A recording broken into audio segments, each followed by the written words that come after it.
확신 있게 하나님 은혜를 찬양하고 하나님께 영광 돌리게 됨을 감사드립니다. 우리 렘넌트를 키우고 있는 부모님들, 또 우리 교사들 다 마음에 참 우리 렘넌트를 어떻게 키우면은 잘 키울 수 있을까? 우리 렘넌트 어떻게 가르쳐야 제대로 우리 렘넌트를 양육할 수 있을까? 아마 그 고민과 또 그런 생각을 많이 가지고 있을 겁니다. 성경은 너무나 간단하게 얘기를 합니다. 성경에 하나님 앞에 쓰임 받았던 렘넌트들은 시대 재앙을 맞고 그 시대를 살렸던 영적 섬이었습니다. 사실 세상 서밋을 우리 렘넌트의 인생의 목표로 삼는다면은 아마 불가능할 겁니다. 극히 어려울 겁니다. 왜냐하면 지금 렘넌트 여러 가지 상황을 봤을 때는 세상에 서밋이 될 만한 모든 조건이 없다는 것을 부모 자신들도 알고 또 우리 렘넌트 키우고 있는 교사들도 알고 있을 겁니다. 너무나 다행인 것은 영적 서밋은 나이와 상관없다는 거예요. 그 영적 서밋은 세상 서밋하고는 아무 상관없어요. 그러니까 얼마나 사실 간단하고 쉽습니까? 세상 서밋 되려면 어릴 때부터 공부 잘하고 뭐 천재, 뭐 수재 이런 소리 들어야 되고 죽으라 공부해가지고 막 사법고시 합격해야 되고 의사고시 합격해야 되고 뭐 그리고 굉장히 또 어릴 때부터 능력이 있어야 되고 아무리 살봐도 우리 자녀들은 그리고 내가 가르치는 렘넌트는 그거는 거리가 멀거든. 그런데 영적 서밋은 전혀 세상 조건하고 상관이 없는 겁니다. 성경에 나와 있잖아요. 어른이 돼야 다 성장해야 성인이 돼야 영적 서밋이 된다면 또 그것도 조건이 있는데 오히려 어릴 때 벌써 영적 서밋으로 쓰임받았던 인물들이 거의가 7명이 렘넌트라는 사실입니다. 그리고 성경에 나오는 그 포로 시대 렘넌트들을 보게 되면은 다니엘 세 친구 그리고 그 에스더가 영적 서밋이었지 않습니까? 사실 아직도 성인이 아닌데 벌써 영적 서밋입니다. 그 영적 서밋의 비밀이 뭐냐면은 하나님이 주시는 그 엄청난 보좌의 능력과 축복과 그 비밀이 충만했다는 거지요. 바로 왕이 이 다윗을 만나고 요셉을 만났을 때에 깨달았던 게 뭐예요? 너처럼 여호와의 신에 감동된 자를 어떻게 찾을 수 있겠느냐? 이 다윗이 벌써 소년 때에 하나님의 영에 충만한 자가 됐다는 거예요. 이 다니엘도 보게 되면은 벌써 그 포로로 잡혀가서 아직까지 청소년 때인데 뜻을 정했다 그 말은 굉장한 의미가 그 속에 포함되는 거예요. 하나님의 뜻이 뭔지를 알고 있었고 하나님이 자기를 어떤 사람 부르신 걸 알고 있는 거예요. 하나님이 나를 통해서 이 바벨론의 시대적인 재앙을 막고 이 시대적인 이 바벨론을 살리고 세계 복음화하겠다는 그런 하나님의 뜻이 벌써 자기가 깨달았다는 사실이지요. 자, 그러면은 우리 렘넌트를 영적 서밋으로 키워야 되겠는데 이제 부모가 가장 마음에 두고 생각해야 될 게 뭐냐면은 반드시 그 부모가 가지고 있는 영적 상태나 힘이 그 렘넌트에게 전달된다는 겁니다. 영적 상태가 전달되어진다는 그 말에는 우리 부모님들이 굉장히 생각해야 될 부분입니다.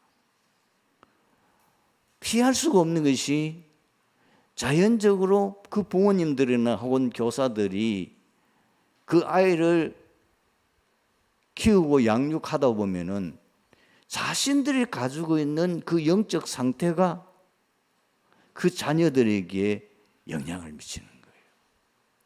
그 부모가 가지고 있는 영적 힘이 자녀들에게 영향을 미치는 거예요. 그렇다고 하면은 우리 자녀들에게 반드시 전달되어야 될 영적 상태가 부모들이 어느 정도 어떤 상태가 되어야 되겠느냐 하는 거죠.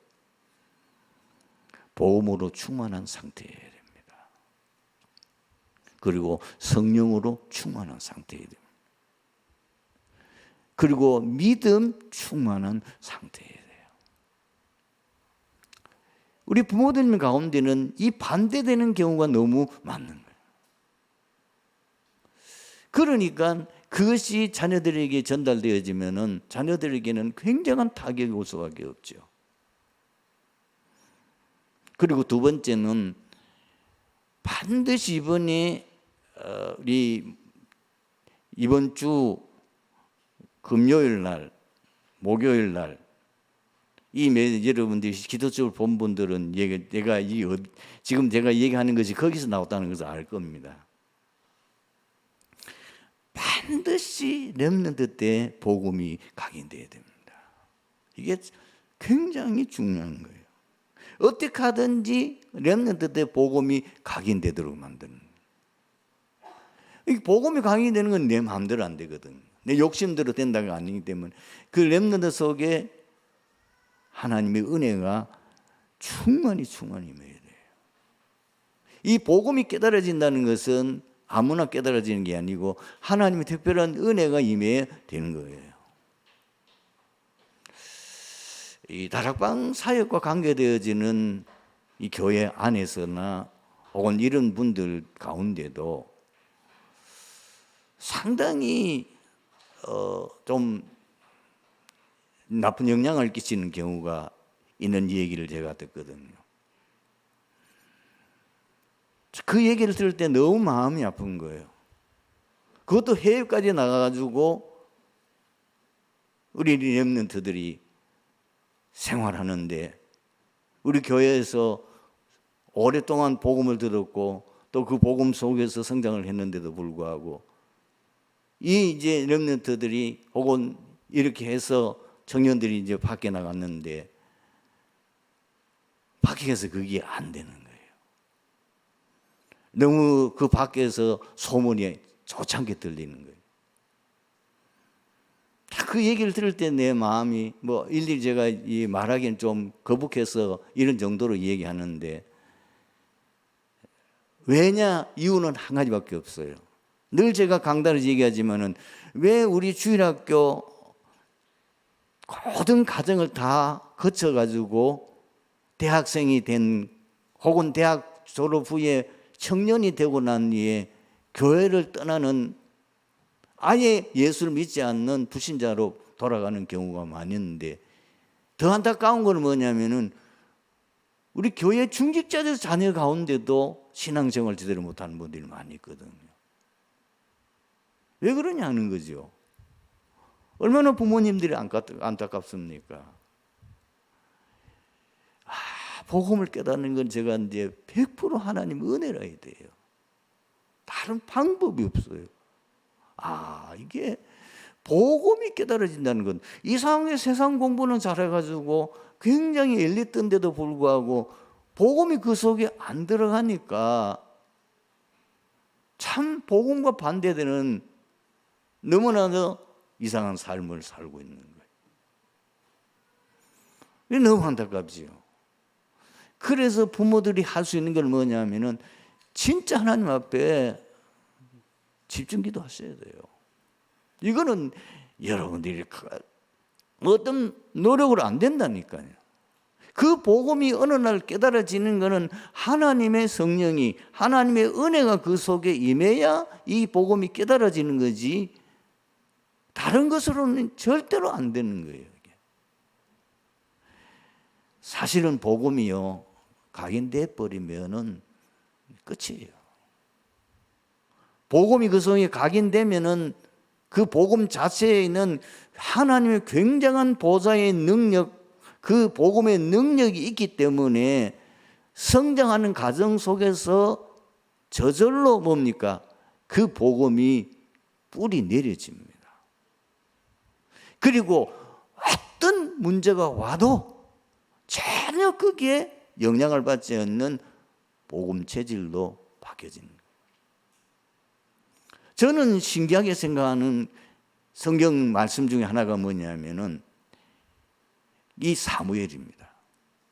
여러분들 그 사무엘이 어릴 때에 부모를 떠나가지고 성전에서 자라잖아요. 그게 보통 영적 문제 오는 거 아닙니다.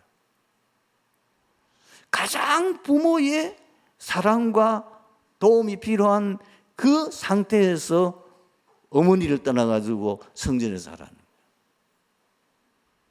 큰 딸애가 이제 아기를 그리고 우리 집에 왔어요. 이 애가 지금 초등학교를 다니고 있는데도 불구하고 엄마만 안 보이면은 눈이 이만해져 가지고 엄마를 찾는 거예요. 뭐 아예 어린아이 같으면 또 이해가 되는데 벌써 초등학생이 됐는데도 뭐냐면은 아이가 그런 거예요. 뭐 엄마만 보이면 눈이 뭐 희둥이 얼굴 상태가 뭐 이상해지는 거예요. 사무엘은요, 젖대고 그 엘리 제사장의 집에서 성장했습니다. 보통 영적 문제 오는 거 아닙니다. 뿐만 아닙니다. 그 엘리 제사장 두 아들은 완전히 불량자잖아요. 제사장도 아니에요. 이거는 완전히 세상 뭐겠죠? 시장의 잡뼈 같은 수준의 사람들이었어요. 거기 성경에 보면 나와 있잖아요. 그걸 보고 이 사무엘이 자란 거예요. 아마 제 추측인데 그 두 제사장들이 사무엘을 굉장히 괴롭혔겠죠. 굉장히 힘들게 했을 겁니다.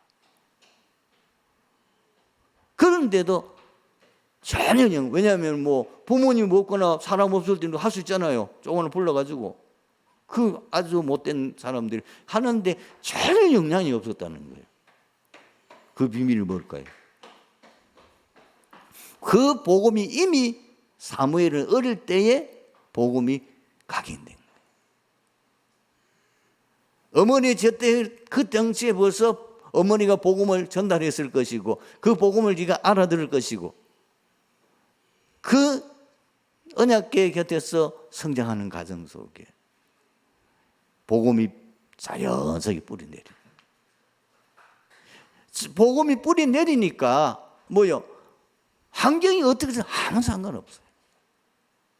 오늘 여러분들이 기억해야 됩니다. 특히 우리 청년들이 기억하거나 우리 렘넌트 기억된 거는 자꾸 우리 부모님 어떻고 뭐 교회가 어떻고 뭐 주위의 사람들 때문에 그러면서 무너지는 그 자세가 뭐죠? 복음이 각인 안 된 거예요. 아무 상관없어요. 부모가 없어도 상관없고 부모가 너무 이상한 사람이라 상관없어요. 너는 사무엘을 보면서 복음 각인이라는 게 이렇게 중요하구나. 복음이 각인돼 버리면은 성장 과정 속에 문제도 오고 뭐 이런저런 일이 있지만은 아무 상관없이 복음이 뿌리 내리게 되고 이제는 완전히 복음을 마음껏 누릴 수 있는 어떤 주위에 이상한 사람들을 만나거나 그 주위에 어떤 일도 거기에 영향을 받지 않는 복음 체질이 되어버리는 거예요. 이걸 우리 교사들이 그래서 복음 각인이 너무 중요하다는 거예요. 우리 교사들은 기억에 들어가서 내가 맡은 이 아이들 가운데 부모님들이 믿음이 없는 경우 있고 불신자 같은 경우도 있을 수 있잖아요. 그 아이들을 우리가 어떻게 할 겁니까? 여러분에게는 처음 기회면 마지막 기회인 거예요. 렘넌트 때 복음이 강인되는 거는 늘 지금 전도다 목사님 말씀하고 있지만 그것이 처음 기회면서 마지막 기회예요. 나중에 실컷 오늘 본문에 나오는 이 탕자처럼 죽을 고생하다가 복음 늦게 깨달으면 안 되잖아요. 사실 그런 상태라면 나중에 굉장한 죽을 고생을 해야 된다니까. 그런 죽을 고생을 해서 나이가 많이 들어가지고 설사 복음을 깨달았다 하더라도 뭐요, 그 가지고 있는 지금까지 생활해온 그 아직까지 복음과 반대되는 아인된 뿌리 체질된 그것이 늘 그를 괴롭혀야 하기 때문에 늘 갈등 속에서 구원은 받겠지만은 사실 어려운 거예요. 그리고 우리 렘넌트들에게 어릴 때부터 세계 복음화의 꿈과 비전을 심어야 돼요. 그래서 렘넌트 7명의 얘기를 계속 해주고 그 비전을 갖도록 요셉은 어릴 때 벌써 뭐죠? 세계 복음화의 꿈을 꿨다는 것은 그 속에 그 비전이 들어갔단 말이거든요. 꿈 어느 정도 나왔습니까? 꿈에 나올 정도였단 말이에요. 요셉이 17살 때 꿨던 그 꿈이 무슨 꿈입니까? 세계 복음화의 꿈이거든요. 다니엘이 벌써 아직 청소년인데 뜻을 정했다는 말은 뭐냐면 내가 이 바빌론의 모든 이 이방인들에게 하나님의 살아계심을 내가 증거하겠다. 여기서 정말 복음을 내가 증거하겠다. 그 뜻을 정한 겁니다. 얼마나 하나님이 기뻐하셨습니까? 다니엘 1장 마지막 부분에 보면은 그 3년 동안 갈대아의 그 모든 언어 그리고 학문, 문화, 정치 배우는데 하나님께서는 다른 사람보다도 10배 이 세 친구에게는 네 친구에게는 다니엘과 세 친구에게는 10배 지혜를 주었고 너무 기뻐했으니까 뿐만 아니라 다니엘은 이 세상이 알지 못하는 어떤 신비한 꿈이나 의상을 그것을 해명할 수 있는 특별한 하나님 은사도 그에게 주었잖아요. 여러분 이런 것이 너무 중요하다고. 그래서 우리 렘넌트 때 하나님이 쓰시는 사람, 하나님 앞에 쓰임받은 사람들이 영적 썸이 있었다. 그렇다고 하면은 내 아이를 어떻게 영적 썸에 세워야 될 거냐. 내가 맡은 이 렘넌트를 하나님이 나에게 정말 너무나 중요한 사명을 주셨는데 이 렘넌트가 영적 썸이 떼버리면은 여러분이 가르치고 있는 그 아이가 영적 썸이 여기 7명의 렘넌트나 포로시대 렘넌트나 혹은 히브리서 11장에 나오는 렘넌트들이나 혹은 이 초대교회 로마 복음에 있던 렘넌트 같은 인물이 되어지면은 이런 인물 한 명만 키워도 사실은 여러분의 사역은 성공한 거죠. 탕자의 비유는 이런 드라크마의 비유와 함께 사복음서 중에 오직 누가복음에만 나오며 복음 중에 복음이라고 불려지기도 합니다. 이 비유는 복음의 핵심적인 메시지인 회개와 구원에 관한 질을 다른 어느 것보다 아름다고 생생하게 전달하고 있습니다. 탕자 비유는 앞에 두 비유와는 그 강조점에 있어서 약간의 차이가 있습니다. 이런 양과 이런 드라크마 비유는 애타게 찾으시며 회개하기를 원하시는 하나님의 측면에서 강조점을 둔 한편 탕자의 비유는 죄인된 인간이 어떻게 자신의 잘못을 뉘우치고 하나님을 향하여 나가는가 인간 회개라는 측면에서 많은 관심을 두고 있습니다. 오늘 우리는 본문을 통하여서 우리가 붙잡아야 될 중요한 교훈이 무엇입니까?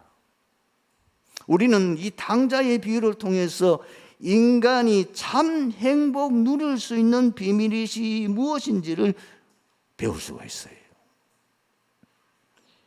여러분, 인간은 하나님과 함께 살며 주신 사명을 감당하고 오직 하나님의 말씀에 순종한 삶을 사는 것이 가장 행복할 수 있는 비밀이라는 겁니다. 왜 그렇습니까? 창조의 원리입니다. 물고기는 물에 살아야 행복하죠. 나무는 땅에 뿌리를 박으며 살아야 행복합니다. 새는 공중에 날아다녀야 행복한 것처럼 인간은 창조될 때에 하나님과 함께 살도록 창조됐어요. 그 근거가 어디지요? 창세기 1장 26절 27절입니다. 하나님께서 6일 동안 이 천지 만물을 창조하시고 그 만물을 창조하시는 가운데 제일 마지막으로 인간을 창조하셨을 때 어떻게 창조되었는지를 창세기에 기록하고 있잖아요. 그게 26절 27절 이렇게 기록되어 있습니다. 하나님이 이르시되 우리의 형상을 따라 우리의 모양대로 우리가 사람을 만들고 그들로 바다의 물고기와 하늘의 새와 가축과 온 땅과 땅에 기는 모든 것을 다스리게 하시고 하나님이 자기 형상 곧 하나님의 형상대로 사람을 창조하시되 남자와 여자를 창조하시고 그리고 난 이후에 하나님께서 바로 우리에게 굉장한 축복을 주셨잖아요. 그것이 창세기 1장 28절입니다. 하나님이 그들에게 복을 주시며 그들에게 이르시되 생육하고 번성하여 땅에 충만하라. 땅을 정복하라. 바다의 물고기와 하늘의 새와 땅에 움직이는 모든 생물을 다스리라 하시고 그리고 난 뒤에 하나님이 언약을 주셨어요. 그것이 창세기 2장 17절입니다. 요 하나님이 그 사람에게 명하여 이르시되 동산 각종 나무의 열매는 내가 임의로 먹되 선악을 알게 하는 나무 열매는 먹지 말라. 내가 먹는 날에는 반드시 죽으리라. 하나님이 인간을 창조할 때 인간만 하나님과 함께 살고 하나님 주신 그 사명 감동하고 하나님의 말씀에 순종할 때에 인간은 가장 행복하다. 그 증거가 성경에 많이 있겠지만은 두 군데입니다. 그게 뭐죠? 반대된 현상이 일어났어요. 창세기 3장 사건. 우리 시전 아담 하와가 그 사단에게 속아가지고 그 사단의 말을 듣고 하나님을 떠나고 말았어요. 하나님 말씀에 불순종했어요. 하나님 주신 사명 놓쳐버렸어요. 결과가 어떻게 되죠? 창세기 2장 17절 말씀 네가 그것을 먹는 날은 정녕 죽으리라. 반드시 죽으리라. 창세기 3장 16절에서 19절 보십시오. 그대로 됩니다. 오늘 이 당자의 비유도 마찬가지입니다.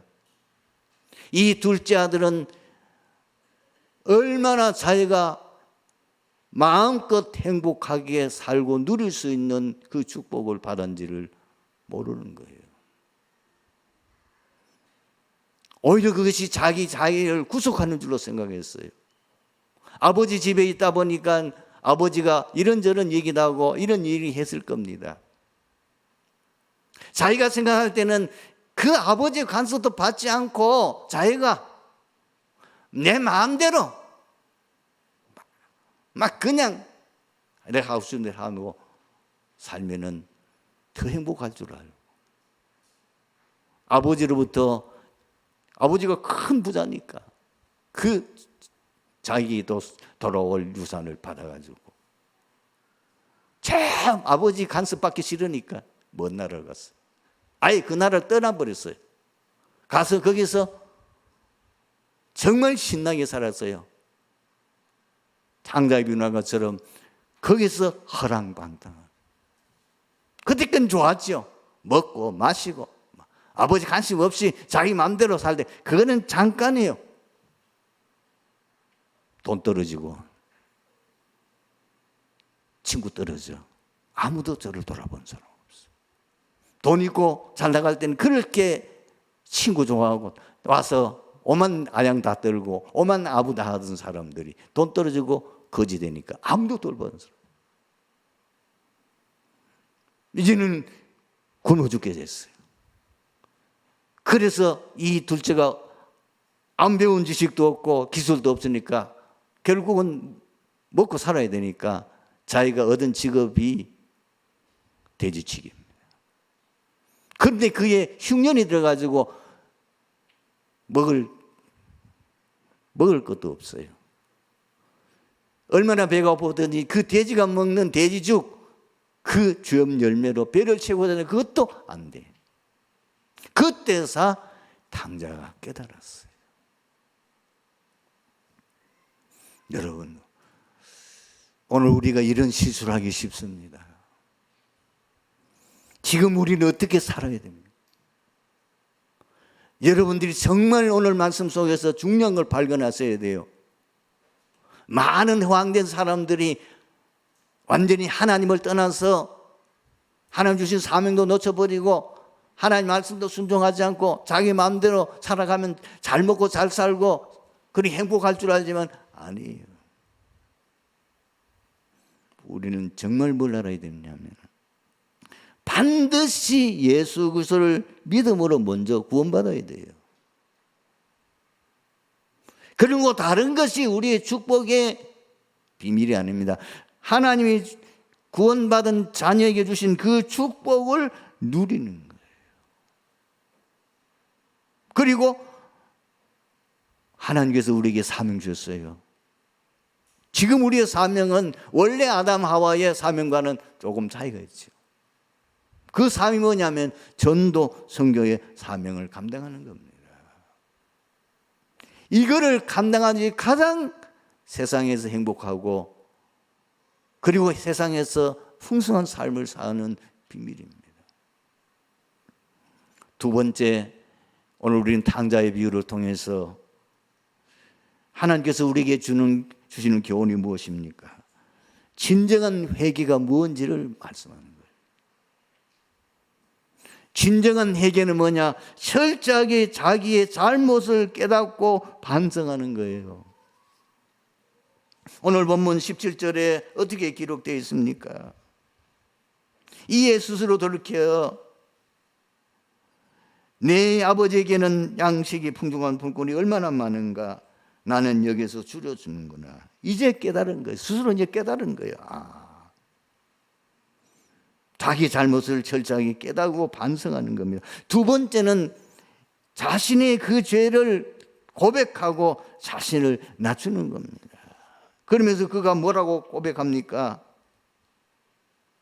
내가 일어나 아버지께 가서 이르되 아버지 내가 하늘과 아버지께 죄를 지었사오니 이제부터는 아버지의 아들의 이감을 감당하지 못하겠나이다. 나를 품꾼의 하나로 보소서 하리라 하고. 참 회개한 자의 고백을 들어보실랍니까? 사도 바울입니다. 사도 바울은 그의 서신에서 이렇게 기록하고 있습니다. 나는 만삭되지 못한 자와 같다. 나는 교회를 비틀기 때문에 사도라 칭하게 감당할 자격도 없다. 나는 죄인 중에 괴수다. 사도 바울은 어떤 인물인지 여러분 더 잘 알잖아요. 그걸 평생 자기의 고백이었어요. 뿐만 아니라 정말 회개는 뭐냐? 과거의 삶을 청산하고 새로운 사람을 실천하는 거예요. 오늘 20절, 21절 과거를 청산합니다. 이제 그 과거의 생활을 다 청산하고 돌이켜서 아버지께로 돌아오는 거예요.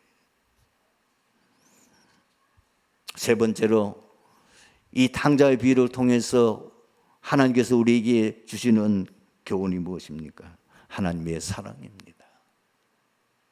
하나님의 아버지의 사랑이 크고 넓으며 변함없는 사랑임을 오늘 본문에서 알 수 있습니다. 여러분, 오늘 이 본문 속에서 발견할 수 있는 중요한 부분이 뭐죠? 20절에 보면 이런 말이 나옵니다. 이에 일어나 아버지께로 돌아가니라. 아직도 거리가 먼데, 이 말 속에는 굉장한 의미가 포함되어 있는 거예요.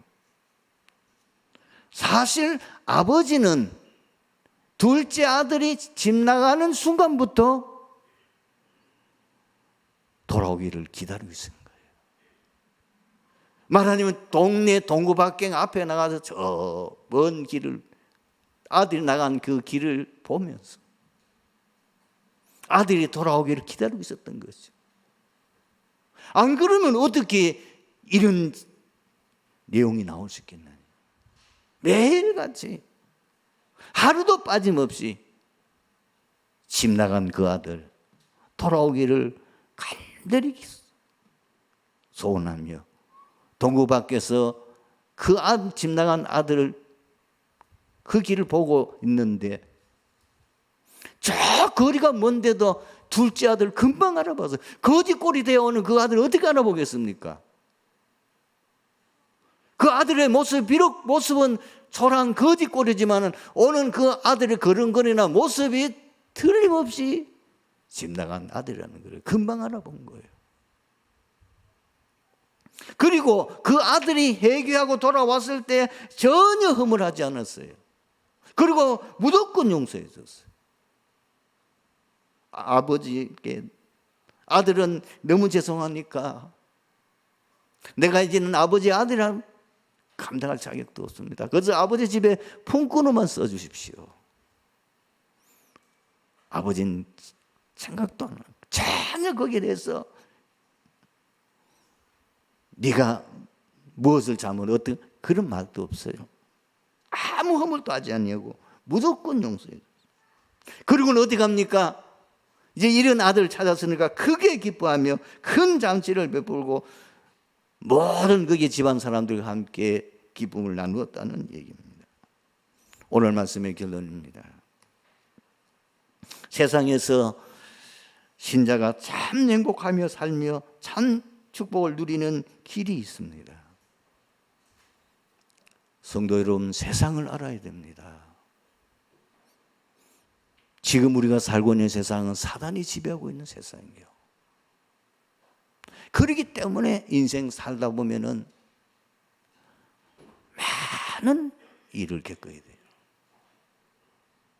산도 넘어야 되고 겨울도 지나야 되고 광야도 만나야 되고